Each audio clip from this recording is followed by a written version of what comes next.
What is up, crawler fans, RC enthusiasts, and social media surfers? I'm your boy Josh with MOFO RC, and we got freaking baddies on the rocks today.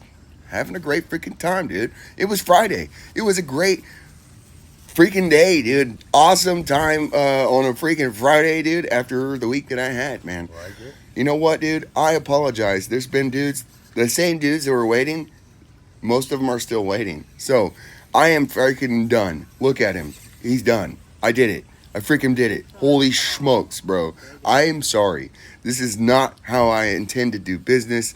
I just want to put this out there. That is not what I intend to do to anyone. So, just so you know, if you don't know what I'm saying, dude, I've had a couple guys that are now up to, I had one guy up to 17 days behind when he was supposed to go out. Why do I do that?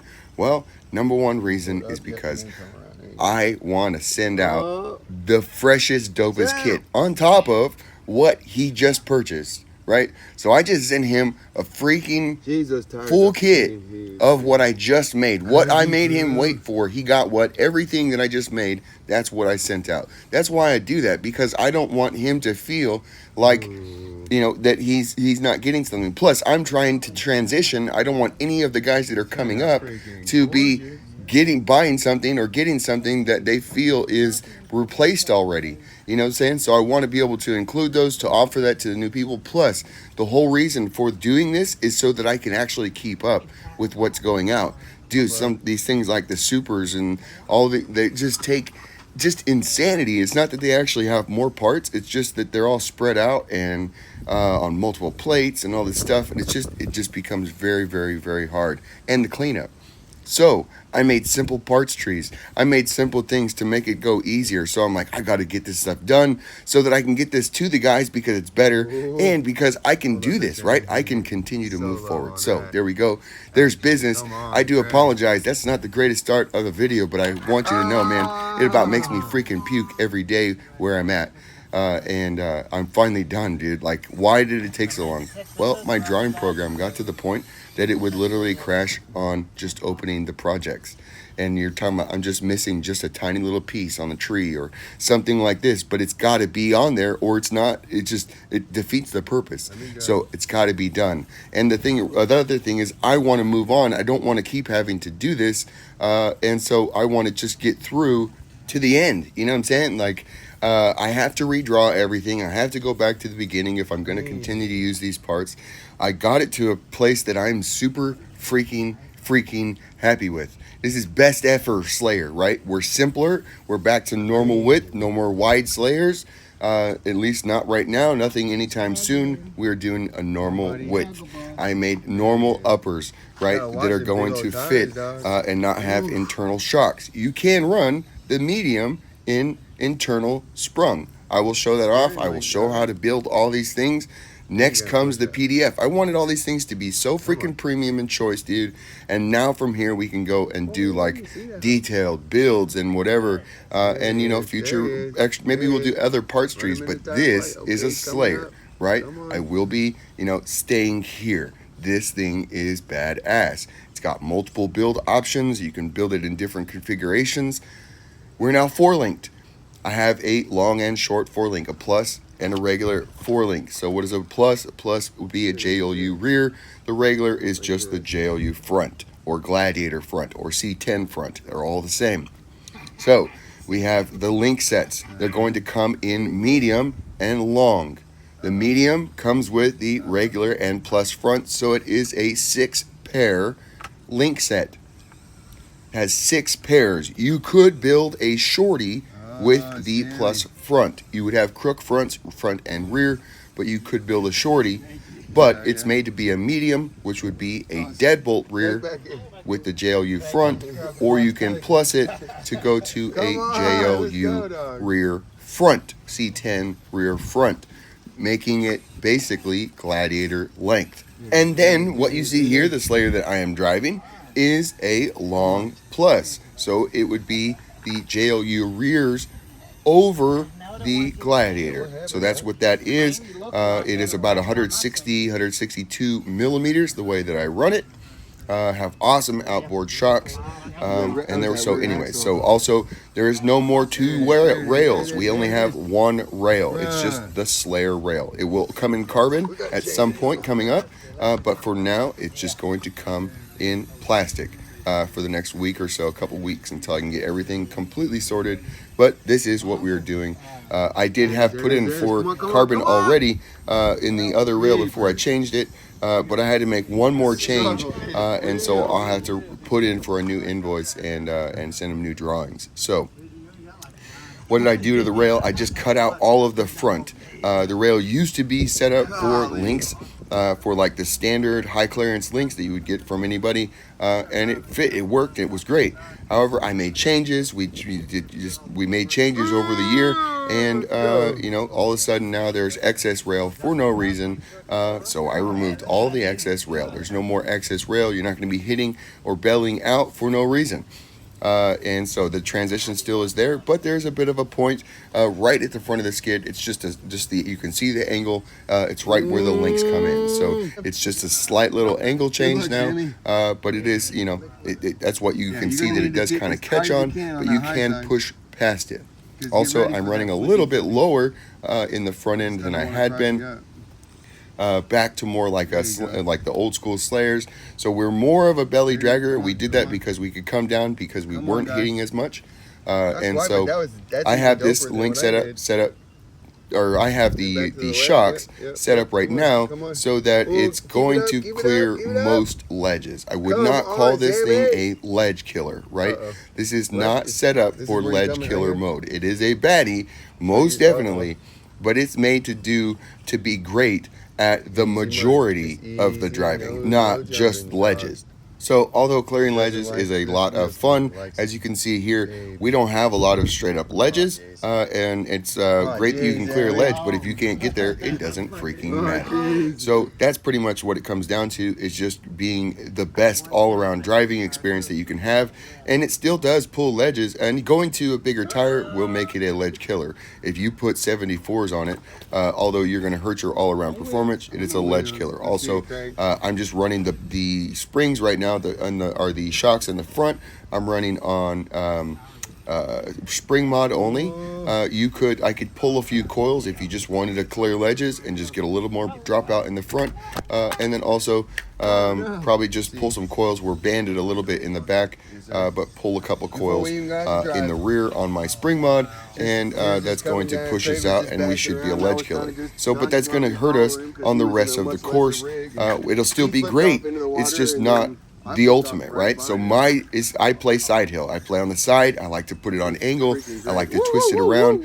This is the most stable Slayer I've had, bar none, especially at the height. It is just absolutely stable. It can run 32 millimeter shocks. Again, the medium can run inboard 32 millimeter shocks, or outboard 32s, or 39s. So we have this super cool cage. What you're looking at here, it's a fender cage. It has the fenders over the rear shocks. As you can see, right here, perfect timing. So there is this is one thing that I just actually made. It's not on the parts tree, it's on the links. And so right here, you can see that it's caught up on that rear link. So there is a skid that helps to transition, but it's just the angle is like a 45, and then I stretch it out to more like a 60. So I'll get that tested later on today. So obviously you saw it does push past it, but for the maneuver that I wanted to do, pulling off that link off the shock put me too far down the line. So you see, obviously Sammy transition, he's got way big tires. He got way up in there. Now he's going to attempt the same obstacle that I tried to do, but he didn't push past the link, so had to pull past and go past the obstacle. So he's going to get this clean. I think even Craig gets this clean as well. I messed it up on both attempts. So that's why I went ahead and made the change. That was the last thing. I hadn't caught it up. I did catch it up before I put the little skid deal on the bottom of the shock. So I made a little deal. I hadn't had a problem. Went out yesterday, and we caught it up on an obstacle. So I stretched that out. That should be no problem anymore. We'll go ahead and try to catch it in the next video. We'll show all this off. And again, we do need to get a serious table video. There will be build videos coming up, and I will go through the Etsy site. Like I've said so many times before, we will do all these things now that we've freaking finally made it, dude. Oh my gosh. Please forgive me, fellas, dude. I am so sorry. It's not what I wanted to do. Obviously, I want to have the best rig, but like, I'm like, okay, I'm going to do this. And then like, I'm like, okay, let's call it done. And then something you're like, I can't call it done. I can't get that made in carbon, whatever, that's hitting the tire or whatever. We got to have it better, you know. So it's just one of those things, dude. So we have our options. We have the ability to do all kind of different things, but at the same time, we went way simpler. All right, holy crap. With all that being said, man, I sure am glad you guys are here. I just had to get those exclaimers out of where we are, what we're doing. Just kind of catch up real quick with the new Slayer, new freaking programs, dog, new things, just so many new things. Why are you humping? Come on, Craig. Here we go. See, I caught up right there again. And then trying to reposition this, it's going to slide off the rock in the rear, going to F me up, just want to twist me over. All the weight goes down on that low tire on the outside, and pushing up is just going to make the rear want to go up higher. Nothing you can really do once you get in that spot. Pretty much, it's over. Unless I do reverse, but even still, there's sometimes, once your tire goes past a certain point, it's over. So, Sammy in the lead. Sammy running a Viper on the 74 millimeter DJ crawler tires, the big lugs, dog. Those things are freaking sick, although they're slightly bouncy. In my experience, at least on this configuration that he's running on the Kings, the King Rattlers, they can be a little bouncy. So they need to slow crawl. You'll watch him, especially with the Viper, it's a little bit floppy of a rig. So you'll see, like, when he starts to pressure up or go a little faster, he loses grip and it starts to struggle. But when he slow crawls, the thing is an animal. Absolute animal. Just got to keep the tires engaged. So here we go. Freaking Craig is in second. He's running an axe body on his Goblin chassis from Hard Park. Baddie rig is one of his best rigs, if not his best rig.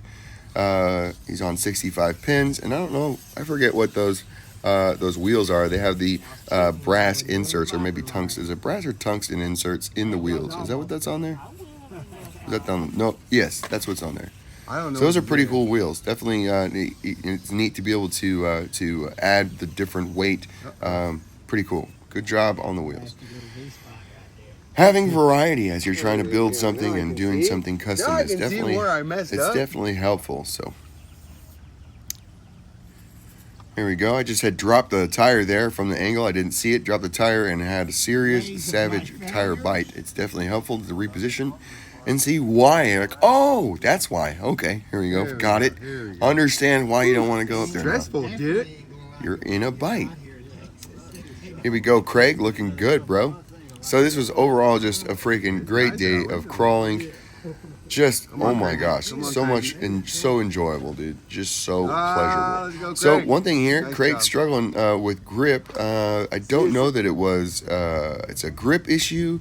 Obviously not putting down grip, so I was thinking about it. So I'm like, okay, is that the pins? So the difference, I'm running 65 pins, but they're custom stretched. So they're like more like a 67. I will show you guys how to do that. I want to see if they go a little bit bigger. So I need to get a new set ordered, and I will show you guys how to do that. And then I have a new cut on the front. I'm undetermined if I feel like maybe the cuts should be reversed, because it feels like the rear definitely has more grip than the front. And I kind of want that reversed. So I think that the way the tires are cut, it would probably be the best to have those flopped. I just don't know how I don't know if the other ones will track better. I just, one of those things. I definitely like both cuts that I've done. It's just the ones in the rear definitely have more forward grip. So that's one advantage that my tires may have over his, is my cut and again they're slightly stretched, so they're they're kind of soft or whatever. And then they're on my rims. So that's maybe one advantage. Also, what I was thinking about is that it's potential that the link geometry in that is just not quite right. I know that as I've played with my links and different lengths and all these different things, different positioning, that is a point where the rig will become and it will start to feel icy, right? It just doesn't feel like it's gripping. It just feels like you're on a deal. It's just beep beep beep. It doesn't even. It just spins in place. It doesn't bounce. It doesn't do shit. It just freaking just spins. And it's the link geometry is what it is. And so I was wondering if that's actually the culprit. So anyway, it's just one of those things. I definitely have played with it, and it's just because I've been here like, what is going on? Why won't it go? And then you put a different setup, same freaking tires, and it goes. So obviously it was not the tires that was the issue. You run the same width. And it's just different link setups or whatever, or different heights or, whatever. So by changing ride height, you're going to change the way that your links are operating, how you're functioning through your dropout. And so all of a sudden you may have more suck down, less suck down, these type of things, right? Just by changing ride height. Let's go, Craig. So, all of these things, there's actually an incredible amount of variables that go into these things. And so... anyways, it's just a thought that I had. I was just wondering, there's multiple times he did it both. Now he's in the Echo from the Prophet Designs. Very, very cool rig.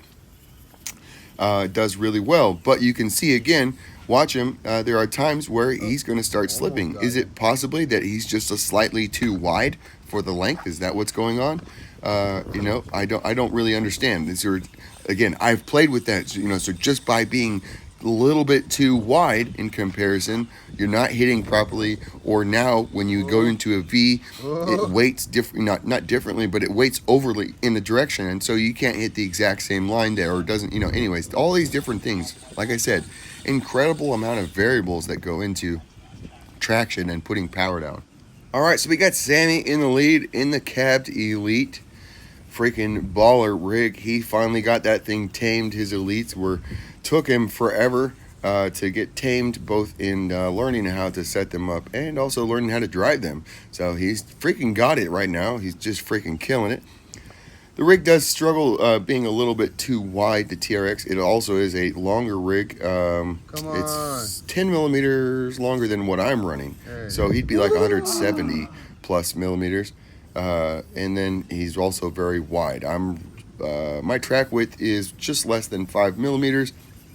Sorry, not 5 millimeters. It's very narrow. Very narrow rig, 5 millimeters. 5 inches. I think I have a bit of camber or whatever, so that my front tires actually are like 4 7/8 on the front track width. But overall, I think they're just less than 5. Freaking killing it for how narrow we are. I used to run at 5 1/8 to 5 3/8, and so to be less than 5 inches and have the most stable rig on 67 millimeter tires is like just a huge freaking accomplishment for me, dude. Like I put in a lot of freaking work, homie. Freaking work of love, I promise you. So the other rigs like the Elite and the cool dropout and all that stuff, it was a lot of fun. But it's again way hard to tune, way hard to drive and learn in the first time. And so this rig is not. It's a normal type link set. They do. It's my link set on the bottoms and these things, but it's 4-link, and you should be able to make sense of it. To run this configuration, there's only one shock mounting position in the rear, and then in the front, you have a couple of options. And that's pretty much it, so you can run this in different ways. Again, let's talk about the cage real quick. So this is the fender cage. So this is what's going to be labeled as a Pro. Really the only difference in the listing is that this comes with this cage made for the 32 millimeter shocks to run outboard. And then it comes in a color scheme. So you can choose color scheme where the basic is going to come in black only or black with color. So the black with color is a black rail, like you see here, black rail, black cage.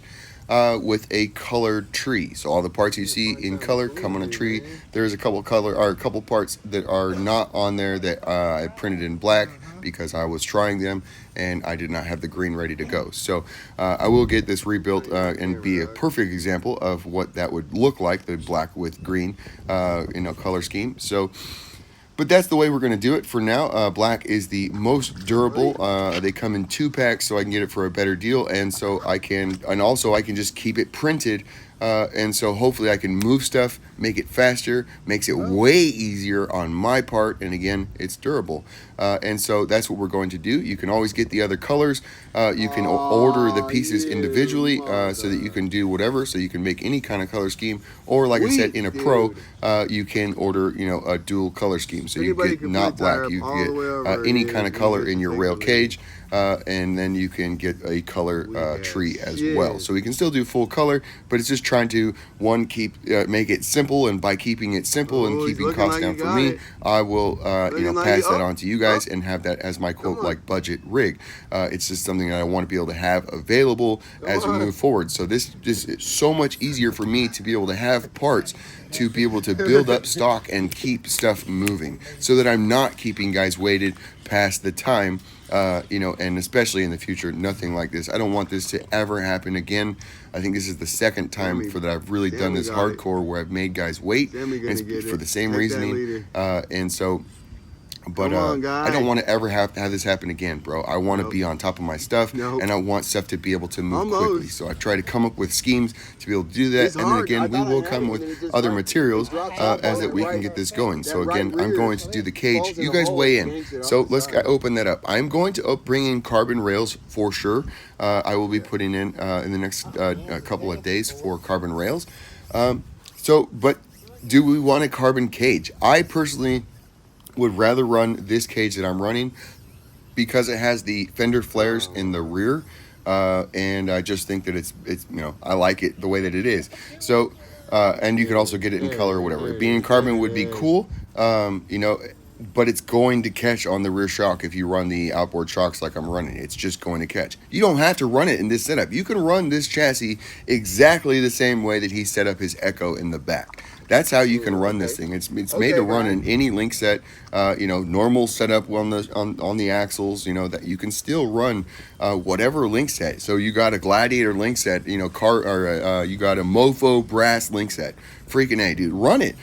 Put it on there. You can run 43 millimeter shocks just like he's running. That was the initial setup. And I haven't told people that enough, I think, that you can still set these up just like any other chassis. And now we do have the TSB Texoma style body kits, obviously made for slammed. You can, use the stock type, body mounting or whatever, any type of custom body mounting you want to mount a body like a normal non-Texoma style on that chassis.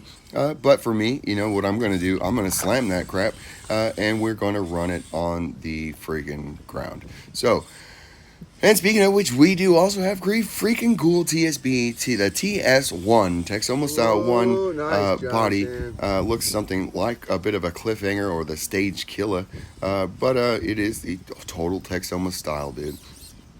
It's what I do.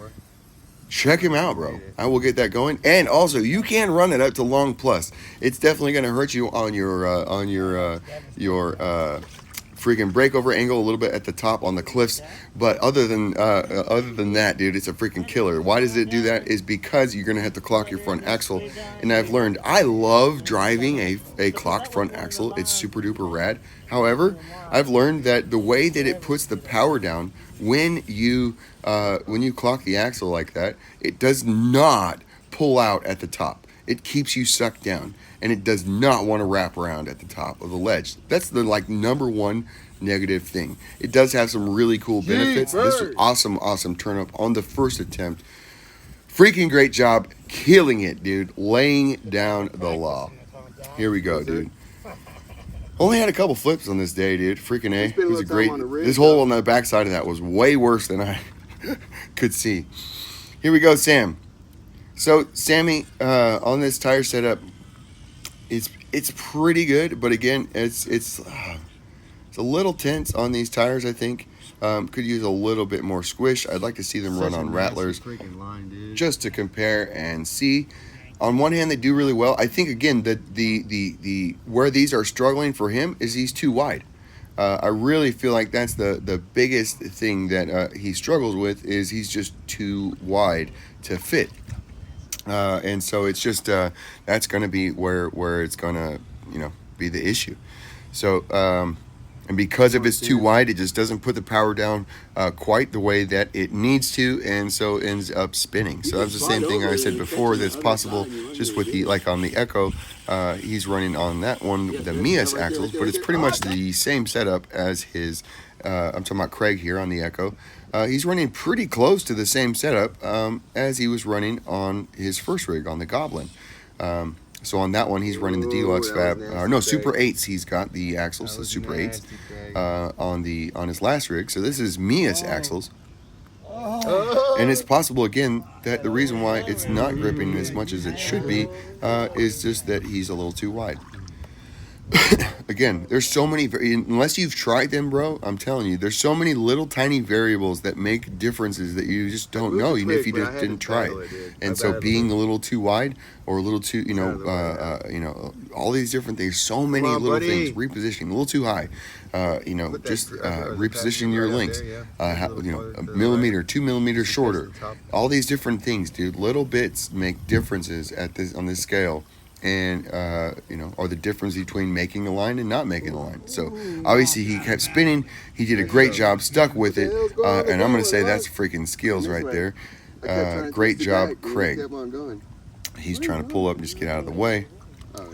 Here we go, Sam, one more time. So we ran this the other day, and I know for certain that once this rig goes past a certain point, he's not gonna come back.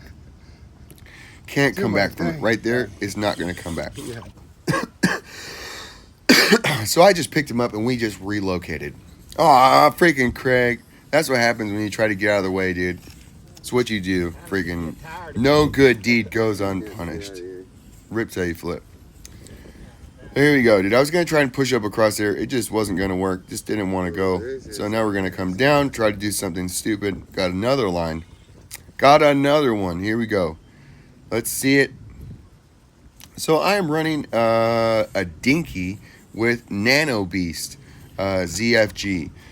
It took freaking forever to get this thing programmed. It was not working right. I do not like the programmer. I do not understand it. I cannot say that I have any better understanding of the programmer after spending an hour and a half to get this thing set up. I cannot say that I have any understanding better other than we tweaked it and tweaked it and tweaked it until it worked. And so anyways, the settings on that thing are the stupidest when they say like, yeah, it does this. You're like, so we change it. And you're like, no, that's not a startup. That's freaking punch. So, so you're dealing, we're dealing with Furatech, and you learn how to deal with a Furatech and what they call the settings. And then you go to a different thing and then they call it something else on the AM32. And, you're like, so this is supposed to be startup power. And when I turn it up, I have way more jump. Not just startup, but like, it's called punch on a Furatech. And so anyways, maybe that's also an overlapping parameter, but it seemed what was actually happening is the exact same thing as if you turn punch up on your Furatech. So anyways, I at least knew that. I figured that much out. Also your KV, we had it set, the KV rating, I think went up to 4220 is what we ended up running it at to get it to run smoothly. So we had setting, I think I had the startup power at like 70, and then we had the one I just said, freaking A, not very helpful, dude. Come on, Craig, you got it. You got him. Nice climb, Craig. Great job, dog. Killing it in the Echo. So the startup power was at 70, and then we had the KV at 4220, and then we had, I don't know, some other settings. So there you go, dude. That's helpful. So I hear Dinky has a wireless version that would definitely be freaking way better. It sucks to unplug and do the settings test on the desk. just unplug it, plug it, unplug it, plug it, unplug it, plug it. You know, click a couple buttons, save, unplug it, plug it. Jeez, dude. Freaking annoying. So much better on the Fear Attack where you can just toot toot toot and you try it, toot toot toot, try it, toot toot toot, try it. It goes way faster, dog. So, anyways, there is that. At the same time, I didn't try this on 3S, but I didn't notice any brownout problems with the Dinky. So that's definitely a huge benefit. You know, I definitely run a Lizard Pro a lot of times, and it does brown out quite a bit in brushless mode. So, especially it seems with 3S. Doesn't seem like it does it quite as bad with 2S. You know, so there you go. So as far as batteries, I'm running an internal battery. I did make a BOA. I need to try that again this weekend and run it again. But I made a BOA to run in this configuration, and just swapping it, I didn't like it. It rolled the front axle over, which makes sense because you're putting hella weight on top of the axle, and it makes it want to roll over. Which is why I've said before, I was like, I don't know that this is better. So it does pull ledges better. It goes straight forward and a little bit better. But as far as like when you put it on an angle, it wants to fall over. Like as far as like when you're trying to caddy corner, when you have it on an angle going up the incline, trying to reach with your top tire, it wants to fold sideways and fall over with the weight. So obviously it can be weighted and banded, and I could work with the setup to try to make it work. But there was nothing that it was really doing that this wasn't already doing and feeling better already. The actual amount of weight, it is a 2S battery that I'm running in here, and going to a 3S pack would push me past my weight. I think I'm at 474 right now with the battery. I think maybe that could have been with the 3S pack. So with the 3S pack and that in the chassis, I felt like it was a little bit too much, and it definitely started to hurt me. So I think what you could do, I think I just need to go up a little bit on my weight. Maybe just go to like an aftermarket axle, maybe some brass knuckles instead of the plastic ones.